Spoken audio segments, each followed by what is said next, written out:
우리에게 주신 하나님의 말씀은 신명기 10장 12절에서 22절의 말씀입니다. 신명기 10장 12절에서 22절의 말씀, 구약성경 278면에 있습니다. 이 말씀을 저와 여러분들이 교독으로 봉독하겠습니다. 신명기 10장 12절에서 22절의 말씀입니다. 이스라엘아, 내 하나님 여호와께서 내게 요구하시는 것이 무엇이냐? 곧 내 하나님을 경외하여 그의 모든 도를 행하고 그를 사랑하며 마음을 다하고 뜻을 다하여 내 하나님 여호와를 섬기고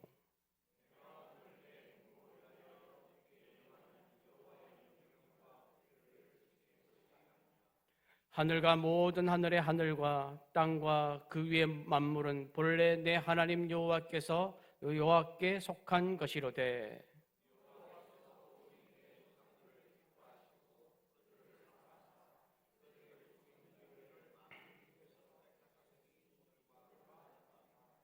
그러므로 너희는 마음에 할례를 행하고 다시는 목을 곧게 하지 말라.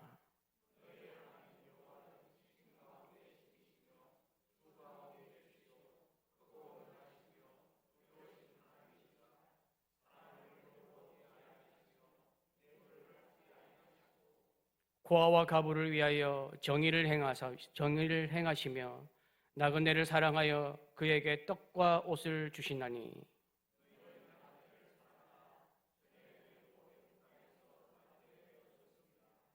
내 하나님 여호와를 경외하여 그를 섬기며 그에게 의지하고 그의 이름으로 맹세하라.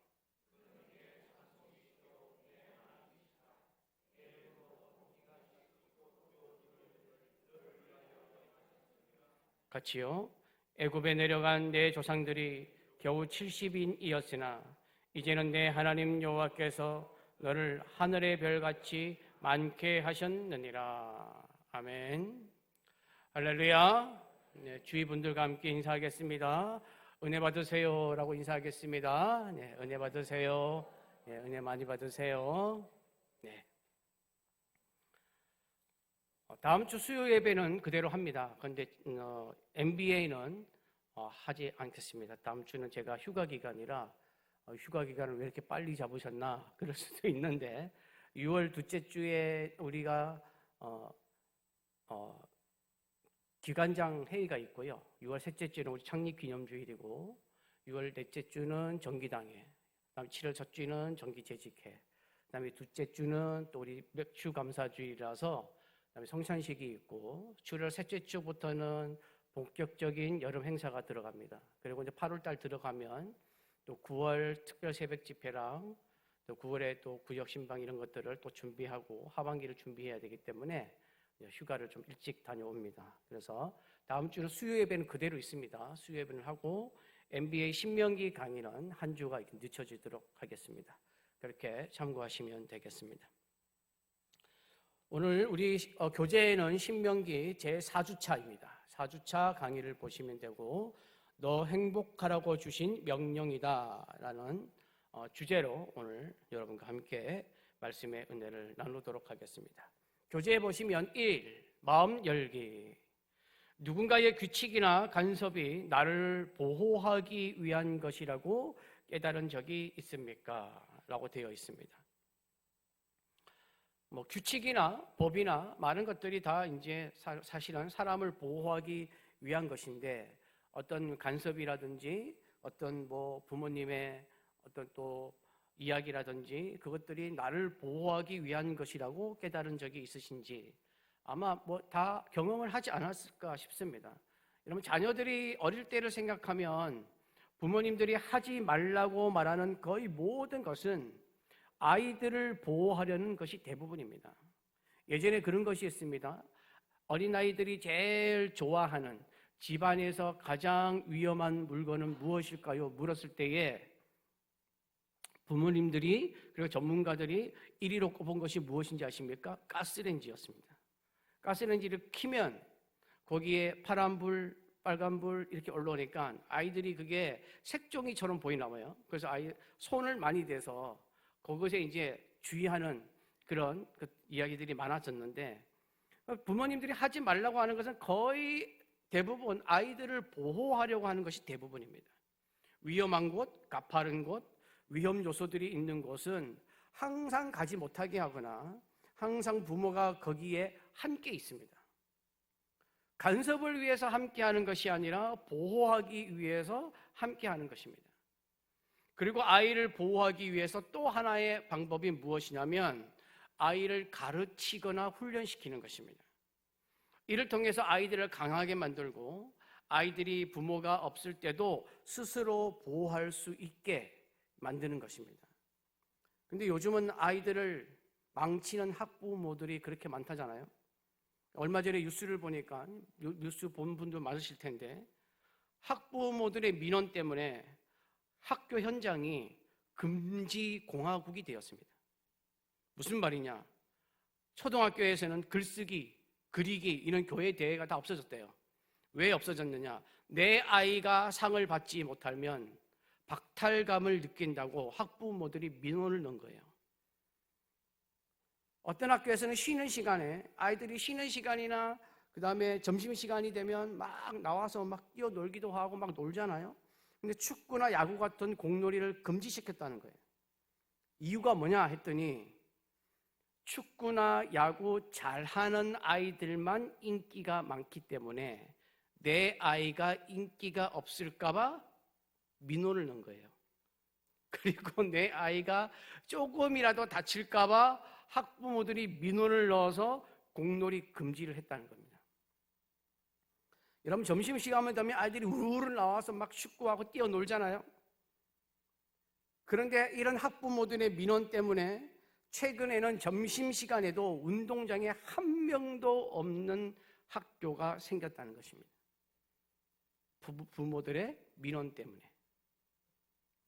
중고등학교에서는요, 나오는 이제 팀을 짜가지고 아이들이 이제 팀 프로젝트를 하는데, 다른 팀원 애 때문에 우리 아이가 점수가 깎였다고 민원을 넣었습니다. 그래가지고 학생들의 협동심을 배우는 팀 프로젝트가 사라졌습니다. 여러분 전문가들이 이걸 보면서 과잉 보호 문화가 아이들 사회성 발달은 물론이고 경쟁과 협동을 통해서 배우는 성장 경험을 위축시키거나 멈추게 한다는 겁니다. 학부모들이 아이들의 성장을 가로막고 있습니다. 근데 안타까운 현실입니다. 이런 현상을 볼 때 우리는 독수리에게서 배울 것이 있습니다. 여러분 독수리는 새끼를 낳기 위해서 벼랑 끝에 둥지를 잘 튼다고 하잖아요. 벼랑 끝에 높은 곳에 둥지를 틉니다. 그리고 이제 새들이 둥지를 틀면 나뭇가지를 하나씩 물고 와서 거기에 이제 막 둥지를 짓잖아요. 그 둥지를 짓는 나무는 그렇게 뭐 곱거나 그런 나무가 아니라 뭐 가시나무도 있고 뾰족뾰족한 나무도 있고 그렇게 해가지고 둥지의 뼈대를 만드는데 독수리들은 거기에다가 독수리들은 이제 육식동물이니까 짐승이나 뭐 이런 여러 가지 동물들을 잡아먹잖아요. 거기서 나온 털들을 거기 둥지 안에 깐대요. 푹신푹신하게. 깔고 난 다음에 어떨 때는 자기 가슴에 있는 솜털도 빼가지고 거기다가 다 이렇게 둥지에다가 마치 매트 깔듯이 깔아준다는 거예요. 그러면 이제 푹신푹신한 거기에서 새끼 독수리들이 크는데 그 둥지 안에서 어미가 물어다 주는 먹이를 받아 먹으면서 아주 안락함을 누리고 살아갑니다. 그런데 새끼가 어느 정도 커가지고 이제 날개짓을 할 만한 때가 됐다 그러면 어미 독수리의 태도가 180도 팍 바뀝니다. 어떻게 바뀌느냐? 그렇게 둥지를 지어서 막 푹신푹신하게 깔아놨던 깃털들, 동물의 털들을 다 물어다가 밖으로 다 던집니다. 전부 다 던져버립니다. 그래서 이제 푹신푹신한 게 바닥이 다 사라졌습니다. 그러면 이제 가지만 남아있잖아요. 가지가 남아있는데 거기에 뭐 가시도 있고 뭐 울퉁불퉁한 가지도 있고 하니까 이제 새끼 독수리들이 좀 불편하죠. 찔리죠. 그래서 몸이 아파서 몸둘 곳이 없습니다. 그러면 이제 막 이렇게 저렇게 왔다 갔다 하면서 뒤척이면 어미 독수리가 한 가지 더 하는 행동이 있는데 그게 뭐냐면 둥지를 더 파손시킵니다. 가지를 다 물어다가 다 던져버립니다. 그리고 새끼 독수리가 이 둥지에서 이렇게 떡하니 이렇게 딱 보일 정도로 드러나면 새끼 독수리를 팍 떨어뜨려 버립니다. 되게 모질죠. 탁 떨어뜨려가지고 쳐다보고 있는데 이 새끼 독수리가 떨어지면서 본능적으로 살아남아야 하니까 그때 날개를 쫙 편다는 거예요. 그때 날개를 펴서 움직인다는 것이죠. 그런데 이 새끼 독수리가 둥지 안에서 어미가 갑자기 그러는 것이 아니라 그 둥지 안에서 계속 수천 번씩 날갯짓을 연습한대요. 날개를 펴서 계속 푸드덕 푸드덕 거리는 연습을 한다는 거죠. 그런데 둥지 안에 있는 그 안락함 때문에 날 필요가 없다고 생각하는 것입니다. 그때 어미 독수리가 새끼 독수리의 본성을 잃어버리지 않도록 때가 되면 둥지를 다 부수고 벼랑 끝으로 그냥 밀어버린다는 것이죠. 그럼 여러분, 새끼 독수리가 날개를 펴지 못하면 어떻게 하느냐? 그냥 죽습니다. 여기서 우리가 오해하는 것이 있습니다. 새끼 독수리가 이 어미 독수리가 새끼 독수리를 딱 쳐가지고 이 새끼 독수리가 딱 떨어질 때에 새끼 독수리가 날개를 펴지 못하면 어미 독수리가 멋있게 존속력으로 달려가서 날개를 쫙 펴서 딱 새끼를 받은 그런 환상을 많이 가지시죠. 그런 일은 절대 없대요. 그런 일은 독수리에게서 찾아볼 수 없대요. 왜냐하면 독수리가 그런 능력이 없대요. 그런데 그 표현이 성경에 나옵니다. 신명기 32장 11절입니다.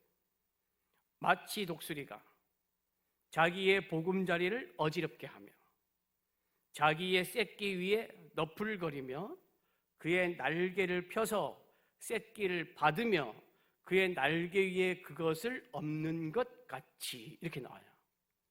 그러면 이 표현은 무슨 표현인가? 이 표현, 여러분, 성경이 나오는 표현은 사실 묘사를 한 것이 아니라 하나님이 전능하심으로 우리를 지키시고 보호하신다는 것을 시적으로 문학적으로 표현한 것입니다. 실제로는 날개를 펴지 못하는 새끼 독수리는 땅이나 수풀에 떨어져 죽기도 하고, 죽지 않으면 어미 독수리가 어떻게 하냐면 그 새끼 독수리 주변을 계속 날면서 돕니다.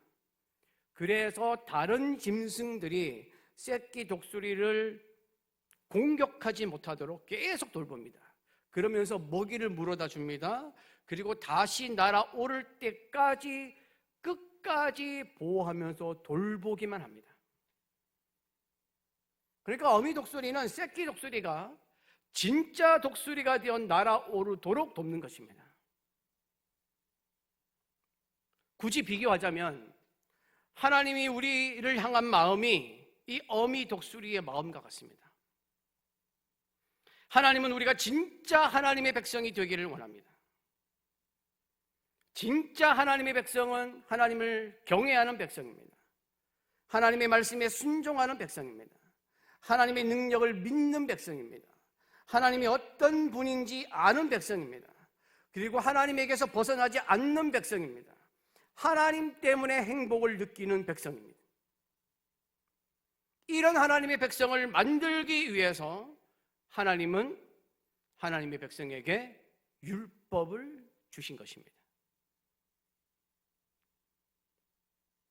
그러면 이제 본문 말씀으로 들어가 보도록 하겠습니다. 교재 2번 말씀 속으로. 오늘 본문 말씀에 들어가면 신명기 10장 12절 13절 이제 말씀이 있습니다. 12절 13절 말씀을 다시 함께 한번 더 봉독하겠습니다. 12절 13절입니다. 이스라엘아, 내 하나님 여호와께서 내게 요구하시는 것이 무엇이냐? 곧 내 하나님 여호와를 경외하여 그의 모든 도를 행하고 그를 사랑하며 마음을 다하고 뜻을 다하여 내 하나님 여호와를 섬기고 내가 오늘 내 행복을 위하여 내게 명하는 여호와의 명령과 규례를 지킬 것이 아니냐. 여러분, 신명기 10장은 신명기에 제가 저번에 신명기에는 모세의 세 편의 설교가 들어있다고 말씀을 드렸고, 신명기 10장은 두 번째 설교에 나오는 내용입니다.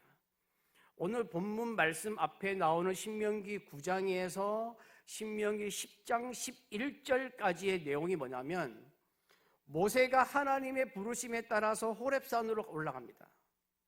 호렙산으로 올라가서 40주 40야를 떡도 먹지 않고 물도 마시지 아니하면서 하나님이 주시는 십계명을 두 돌판에 받고 있는 동안 이스라엘 백성들은 금송아지를 만들어서 숭배하는 사건이 일어납니다.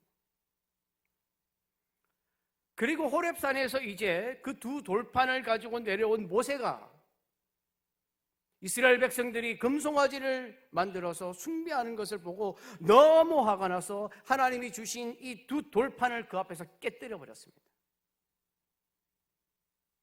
그리고 나중에 하나님이 다시 이 두 돌판을 새롭게 허락하시는 사건을 다루고 있습니다. 이스라엘 백성은 하나님의 율법을 받자 말자 깨뜨리게 만든 목이 곧은 백성이었습니다. 목이 곧은 백성이라는 것은 성경의 표현입니다.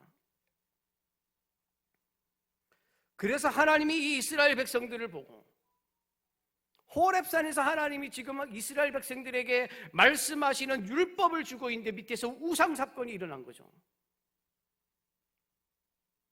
그래서 하나님이 이스라엘 백성들을 멸망시키려고 합니다. 하나님이 굉장히 화가 나셨습니다. 그래서 모세가 다시 40주 40야를 엎드리면서 기도합니다. 그래서 하나님의 마음을 돌이킵니다. 이에 하나님이 새 돌판에 십계명을 다시 기록해 주십니다. 이것이 흔히 언약의 갱신이라고 부릅니다. 두 번째 하나님께서 언약을 허락하셨다. 그래서 언약의 갱신이라고 부릅니다. 그런 후에 오늘 우리가 읽은 본문 말씀이 등장합니다. 그러니까 신명기 10장 12절에 나오는 이스라엘아, 내 하나님 여호와께서 내게 요구하는 것이 무엇이냐라는 질문은 하나님의 말씀을 받을 자격이 하나도 없는 자에게 다시 기회를 주시는 하나님의 한량없는 은혜와 사랑에 근거한 질문입니다. 그러니까 12절은 이런 뜻입니다. 이스라엘 백성아, 내가 너희에게 두 번째 돌판을 다시 주었으니 이제 너희는 어떻게 살아야 하겠느냐. 그러니까 하나님이 주시는 율법은 구원이 조건이 아니라 하나님의 은혜를 받은 자라면 당연히 지켜야 하는 것임을 말씀하고 있는 것입니다. 그러면서 모세가 5가지를 말합니다. 첫 번째, 여호와를 경외하며, 하나님을 경외하라고 말합니다. 하나님의 위대하심, 전지전능하심, 거룩하신 앞에서 두려워하고 하나님의 주권과 권위를 인정하고 하나님 앞에서 함부로 살지 않는 마음이 경외입니다. 그러니까 하나님을 경외한다는 것은 내 인생의 확실한 기준은 하나님이십니다 라고 인정하는 것입니다. 하나님을 경외하는 사람은 자기 생각, 자기 감정, 자기 유익을 기준으로 삼지 않습니다. 하나님이 기뻐하시는 것이 무엇인지 묻습니다. 하나님 앞에서 옳은 것이 무엇인지 생각합니다. 하나님을 두려워하기 때문에 죄를 가볍게 여기지 않습니다. 하나님의 말씀을 소중하게 여깁니다. 여러분, 하나님을 경외함이 없으면 신앙은 자기중심적이 됩니다. 다 자기한테 맞추려고 합니다. 이에 우리는 하나님을 경외하는 마음을 가져야 합니다. 두 번째 말하는 것은 그의 모든 도를 행하고, 여기서 도라는 말을 히브리어 원어로 보면 그 뜻이 길, 방식, 삶의 방향이라는 뜻을 가지고 있습니다. 그러니까 하나님의 도를 행한다는 것은 하나님의 말씀의 길을 걸어가고 하나님이 원하는 방식으로 살아가고 나의 삶의 방향을 하나님께 둔다는 뜻입니다. 신명기에는 걷는다라는 표현이 아주 중요한 말입니다. 왜냐하면 하나님이 가라고 하면 가고 멈추라고 하면 멈추고 버리라고 하면 버리고 붙들라 하면 붙들어야 하기 때문입니다. 하나님의 말씀대로 하는 것입니다. 따라서 그의 모든 도를 행하라 라는 말씀은 완전한 순종을 말합니다. 귀로만 듣고 귀로만 판단하는 말씀이 아니라 그 말씀을 듣고 내가 움직이는, 행동하는 말씀이어야 합니다. 내가 좋아하는 말씀, 내게 은혜가 되는 말씀만 따르고 내가 할 만한 명령만 선택하는 것이 아닙니다. 삶의 모든 영역에서 하나님의 말씀을 택하고 내 판단과 방식을 버리는 것입니다. 하나님의 백성은 예배당 안에서만 하나님의 백성이 아니라 가정, 일터, 관계, 물질, 시간, 모든 것에서도 하나님의 백성이어야 합니다. 그게 모든 도를 행하라는 뜻입니다. 세 번째는 그를 사랑하며 라고 되어 있습니다. 하나님을 사랑하는 것입니다. 여러분, 하나님은 우리를 사랑하십니다. 하나님은 사랑이십니다. 그래서 하나님이 우리에게 요구하는 것도 사랑입니다. 하나님은 억지로 하는 강제적인 복종을 원하시지 않습니다. 심판받을까봐, 징계받을까봐, 저주받을까봐 맞이 못해서 따르는 종교적인 행위 원하지 않으십니다. 그래서 하나님은 우리 인간에게 자유의지를 주신 것입니다. 그 자유의지로 가지고 하나님을 사랑하고 하나님을 따르고 하나님 말씀에 순종하기를 원하셨습니다. 하나님이 원하시는 것은 예배 행위가 아닙니다. 기도의 행위가 아닙니다. 우리의 마음입니다. 그래서 하나님은 우리의 마음의 중심을 보신다고 말씀하셨습니다. 하나님이 원하시는 것은 우리의 마음입니다. 예수님이 말씀하신 가장 큰 계명이 무엇입니까, 여러분? 신명기 6장 5절. 너는 마음을 다하고 뜻을 다하고 힘을 다하여 내 하나님 여호와를 사랑하라. 이게 가장 큰 계명이라고 말씀하셨습니다. 신명기 10장 12절에서 13절의 핵심은 그냥 하나님의 명령을 지켜라가 아니라 내가 너를 먼저 사랑했으니 그 은혜를 받고 사랑을 베푼 너희도 나를 사랑하라는 것입니다.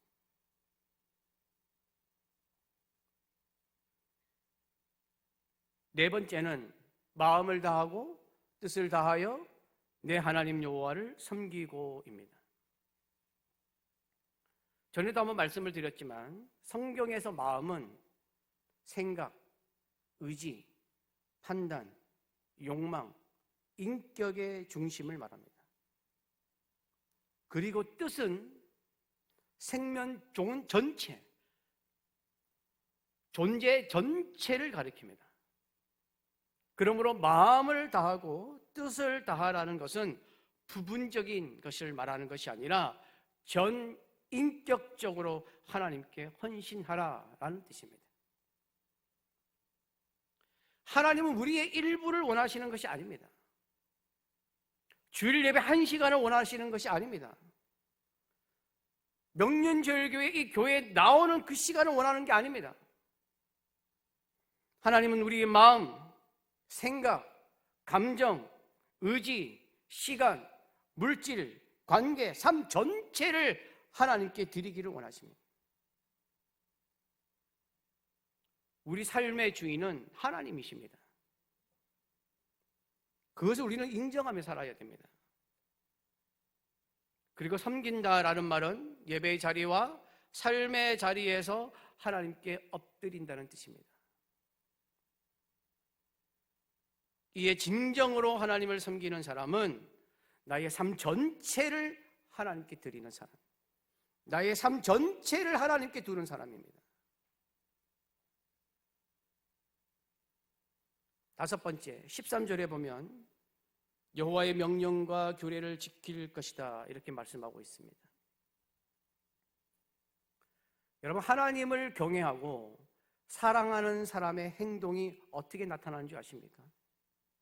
하나님이 무엇을 보고 쟤는 나를 경외하는구나, 저 사람은 나를 사랑하는구나 아시겠습니까? 하나님을 경외하고 사랑하는 사람의 행동은 반드시 순종으로 나타납니다. 하나님은 그 순종으로 판단합니다.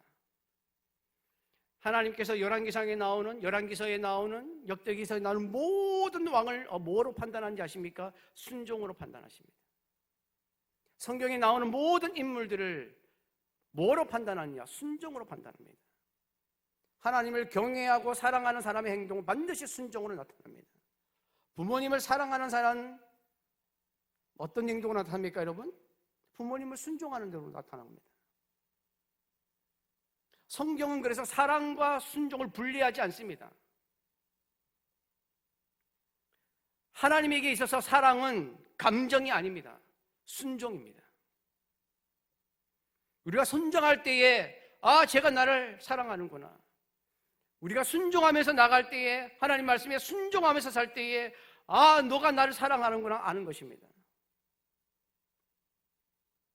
하나님의 말씀을 귀히 여기고 그 말씀에 자신을 맞추어 삽니다.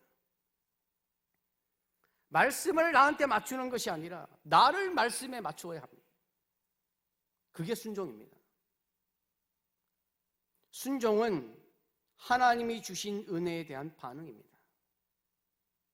반대로 말하면 하나님의 은혜를 받았다면 하나님 말씀에 순종해야 합니다. 하나님이 주신 은혜, 우리는 아무런 은혜가 없어도 구원받은 것부터가 은혜입니다. 그 은혜를 받은 사람의 반응이 무엇이냐? 순종입니다. 여러분, 이렇게 하나님의 은혜를 받은 자가 지켜야 할 5가지를 말씀하셨는데, 이 말씀을 진짜 하신 이유가 13절에 나옵니다. 여러분, 교재 말씀 속으로 1번입니다. 율법의 목적, 행복. 내가 오늘 내 무엇을 위하여요? 행복을 위하여. 내 행복을 위하여 내게 명하는 여호와의 명령과 규례를 지킬 것이 아니냐. 하나님은 우리의 자유를 억압하기 위해서가 아니라 우리를 보호하시기 위해 말씀을 주셨습니다.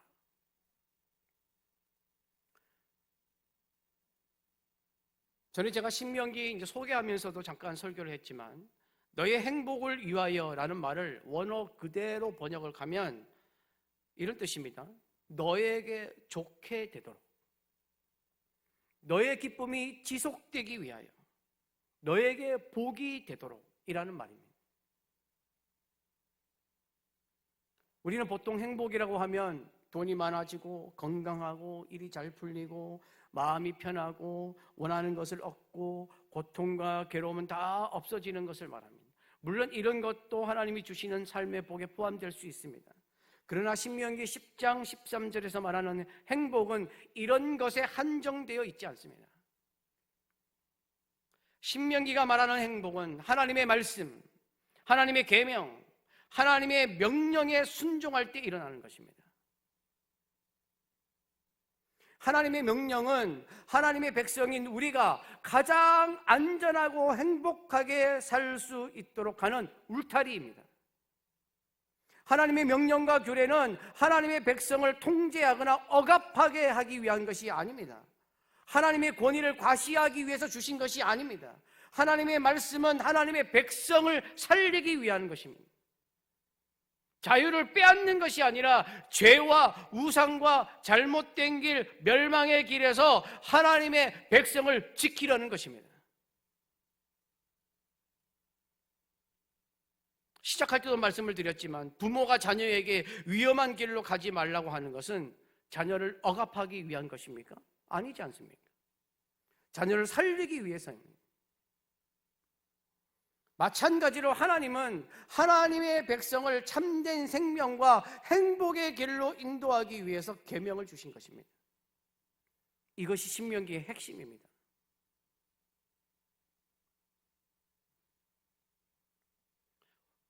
우리가 조금 전에 12절과 13절 말씀을 함께 살펴봤는데, 하나님의 백성은 어떻게 살아야 하는 것을 말했다면 14절, 15절은 왜 그렇게 살아야 하는가를 설명하고 있습니다.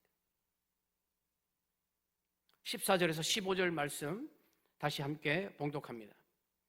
하늘과 모든 하늘의 하늘과 땅과 그 위의 만물은 본래 내 하나님 여호와께 속한 것이로되 여호와께서 오직 내 조상들을 기뻐하시고 그들을 사랑하사 그들의 후손인 너희를 만민 중에서 택하셨음이 오늘과 같으니라.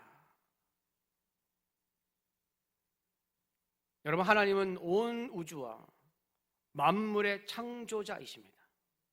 주권자이십니다. 하나님은 인간이 상상할 수 없는 모든 영역, 우리가 알지 못하고 알 수도 없는 모든 영역을 다 다스리는 분이십니다. 여러분, 우리는 모르는 게 너무 많은 존재입니다. 수많은 과학자들이 나오고 뭘 발견하고 발명하고 뭐 찾고 막 그러지만 세 발의 피입니다. 세 발의 피. 하나님은 우리가 침범할 수 있는 분이 아니에요. 그저 하나님이 만들어 놓은 것을 찾기 위해서 막 사람들이 연구하고 발표하고 논문을 쓰고 막 그러는 거지, 하나님의 능력은 인간이 뭐라고 표현할 수도 없는 그런 크고 위대하신 분이 하나님이십니다.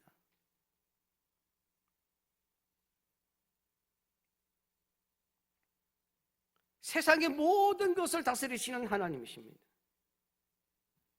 여러분, 하나님은 이스라엘이라는 작은 민족의 하나님이 아닙니다. 구약 성경에 보면 민족의 신들이 많이 나오죠. 바벨론, 애굽, 뭐 가나안, 모압, 암몬 이러면서 그들이 섬기는 신들이 다 있었습니다. 왜? 자기들이 만드는 우상이니까 자기들이 신이죠. 그러나 하나님은 민족의 하나님이 아닙니다. 하나님이 이스라엘의 하나님이 아닙니다. 하나님이 어떤 분이신가를 말씀하기 위해서 이스라엘을 선택한 것이지 이스라엘만의 하나님이 아닙니다. 그러니까 이스라엘은 자기 민족의 신을 섬기는 것이 아니라 온 세상의 창조주이시며 주권자이신 여호와 하나님을 섬기는 것입니다. 성경은 이것을 항상 강조하고 있습니다. 그러면 이 세상 모든 만물의 주인이신 하나님이 이스라엘을 선택하신 이유는 무엇일까요? 15절에 보면 내 조상들을 기뻐하시고 그들을 사랑하사라는 말씀이 나옵니다.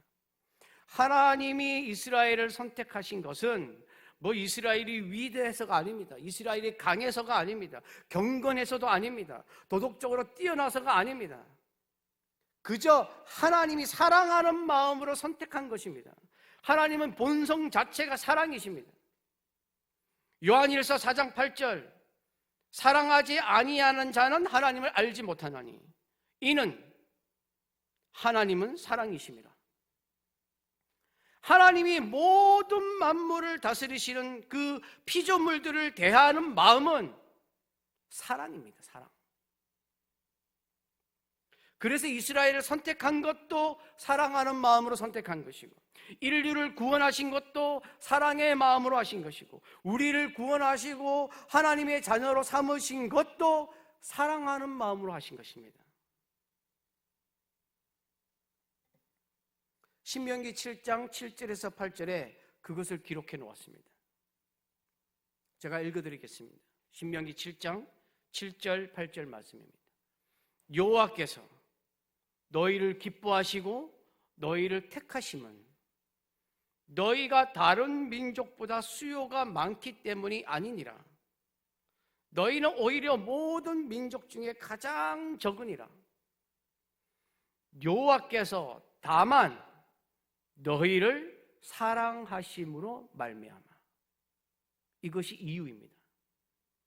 여호와께서 다만 너희를 사랑하심으로 말미암아, 또는 너희의 조상들에게 하신 맹세를 지키려 하심으로 말미암아 자기의 권능의 손으로 너희를 인도하여 내시되 너희를 그 종 되었던 집에서 애굽 왕 바로의 손에서 속량하셨나니. 이에 이스라엘의 선택은 자격으로 주어진 것이 아닙니다. 하나님의 사랑의 결과입니다. 그러므로 이스라엘은 자신들이 선택받았다는 이 사실 때문에 우쭐할 필요가 없습니다. 오히려 하나님 앞에서 엎드려야 합니다.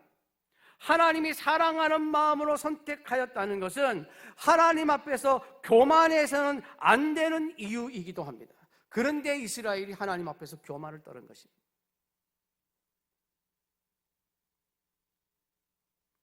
선택받은 은혜를 아는 사람은 자랑하지 않습니다. 감사합니다. 두려워합니다. 순종합니다. 우리도 마찬가지입니다. 온 우주와 만물의 주인이신 하나님이 우리를 사랑하시고 선택하신 것을 감사하면서 경외함과 순종함으로 하나님의 백성답게 살아야 합니다. 이걸 잊어버리면 안 됩니다.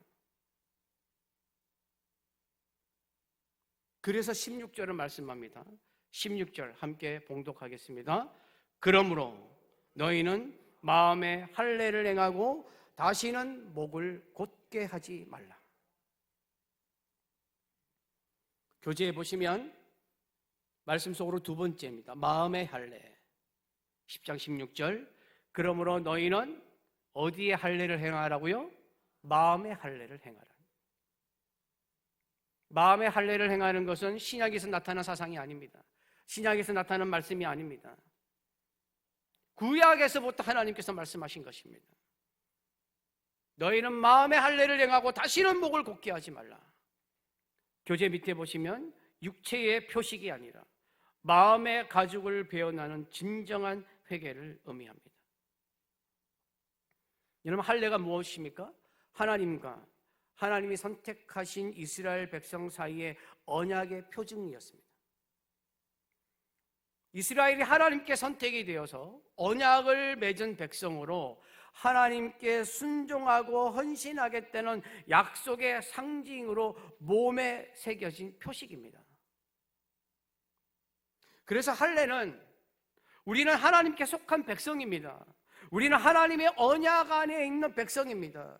우리의 생명과 후손과 미래는 다 하나님께 달려 있습니다 라는 의미를 가지고 있습니다. 그런데 문제는 몸에는 할례를 받았는데, 몸에는 하나님의 백성이라는 표시를 했는데 마음은 하나님께 드리지 못한 거예요. 마음을 하나님께 온전히 드리지 못했습니다. 하나님께서 원하시는 것은 마음인데 마음을 하나님께 드리지 못한 것입니다. 외적으로는 하나님의 백성인데 삶은 그렇지 않습니다. 하나님께 불순종하고 원망하고 우상을 섬기고 목을 곧게 했습니다. 그래서 마음의 할례를 행하라는 것입니다. 조금 전에도 말씀을 드렸지만 마음이 뭐라고요? 생각, 사람의 생각, 의지, 판단, 욕망, 인격의 중심을 말합니다. 마음은 생각하는 자리입니다. 판단하는 자리입니다. 사람의 욕망이 일어나는 자리입니다. 결단하는 자리입니다. 인격의 중심입니다. 그러므로 마음의 할례를 행하라 라는 것은 너의 중심을 하나님께 돌려라 하는 뜻입니다. 너의 생각을 하나님께 굴복시켜라. 너의 욕망을 하나님 앞에 내려놓아라. 너의 삶의 중심, 인격의 중심이 하나님이 되게 하라, 이 뜻입니다. 우리에게도 이 마음의 할례가 있어야 합니다. 마음의 할례가 없으면 진정한 신앙을 가질 수가 없습니다. 우리는 마음의 할례를 통해서 내 안에 있는 표피를 잘라내야 합니다.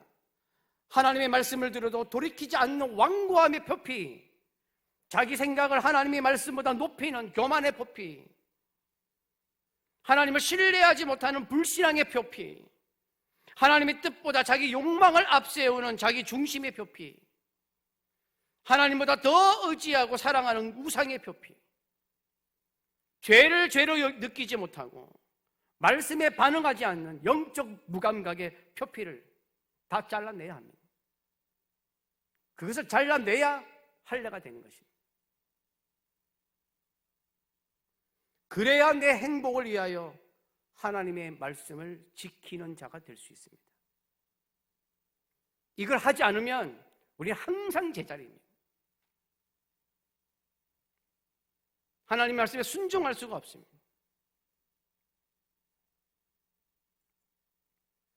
내 행복을 위하여 하나님의 말씀을 지키면 그것이 삶으로 나타납니다. 삶으로 나타나는데 그 대표적인 것을 19절에 적어놨습니다. 19절 말씀 함께 봉독합니다. 너희는 나그네를 사랑하라. 너희도 애굽 땅에서 나그네 되었음이니라.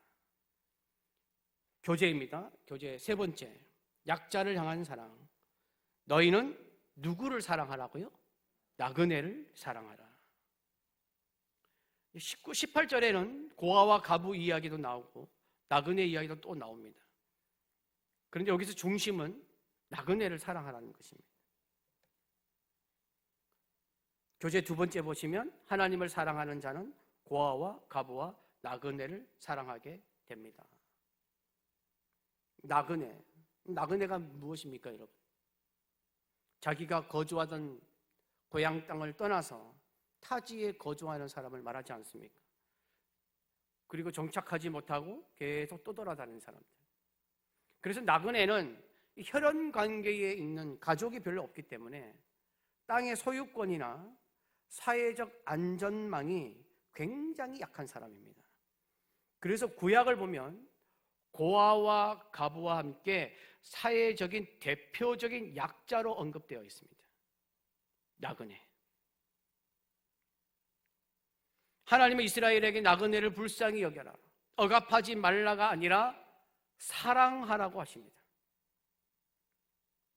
하나님을 사랑하라 하는 이 단어를 나그네에 사용하고 있습니다. 그 이유가 뭐냐? 이스라엘 백성들이 애굽 땅에서 나그네였기 때문입니다. 이스라엘은 애굽에서 힘없는 그냥 체류민이었습니다.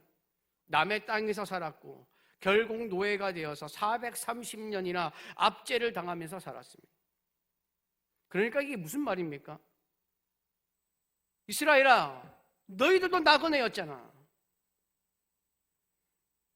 나그네였던 너희를 내가 구원했잖아. 그때 하나님의 사랑, 하나님의 은혜를 봤잖아. 그것을 기억하며 너희도 나그네를 사랑해.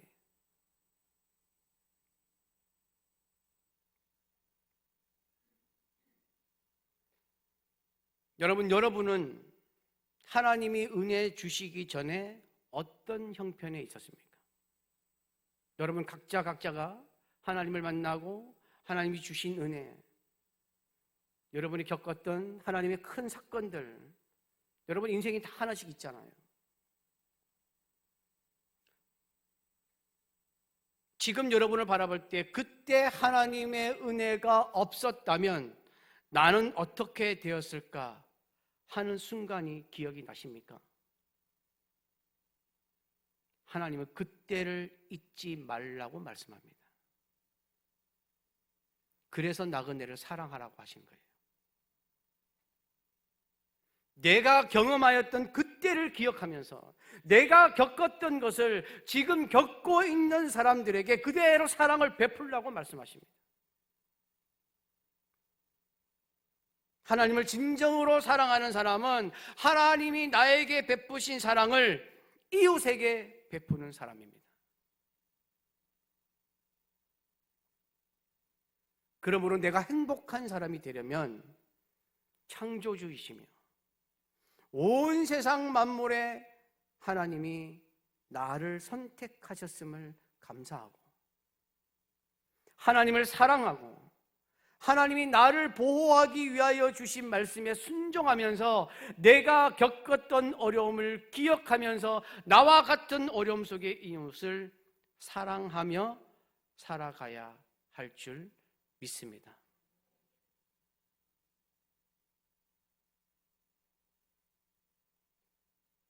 그래서 우리가 하나님의 말씀에 행복을 느끼려면 순종하는 자가 되어야 합니다.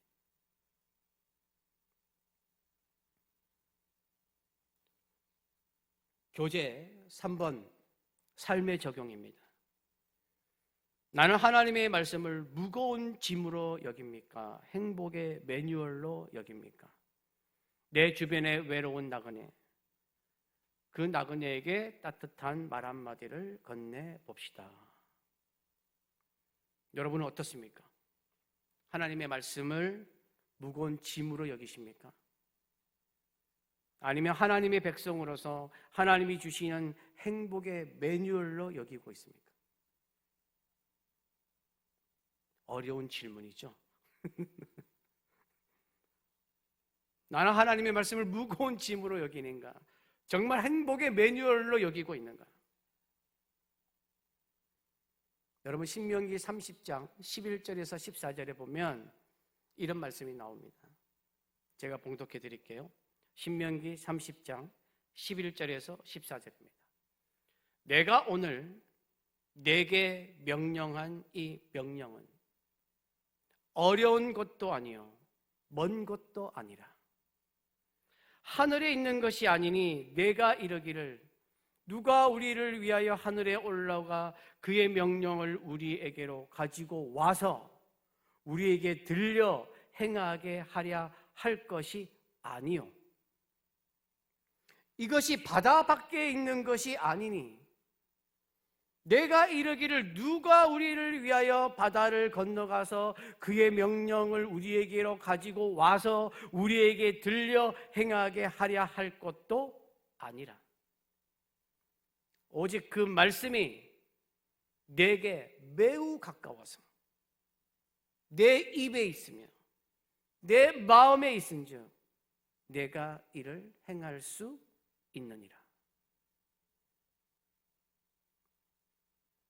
여러분 오늘 우리는 말씀을 통해서 우리를 향한 하나님의 본심을 보았습니다. 그 본심이 뭐냐?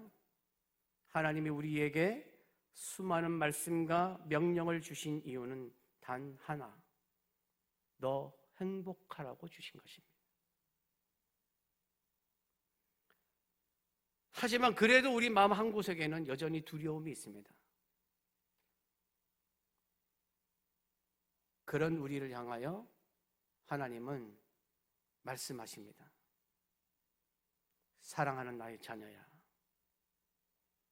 내 명령은 내게 어려운 것도 아니고 먼 것도 아니야. 행복의 말씀은 이미 내 가장 가까운 것, 바로 내 입에 있고 내 마음에 있어. 그러니 너의 행복을 지켜. 하나님의 명령을 지켜 행복해진다는 것은 내 입으로 하나님을 시인하고 내 마음으로 하나님의 사랑을 받아들이고 내 행동으로 전하는 것입니다.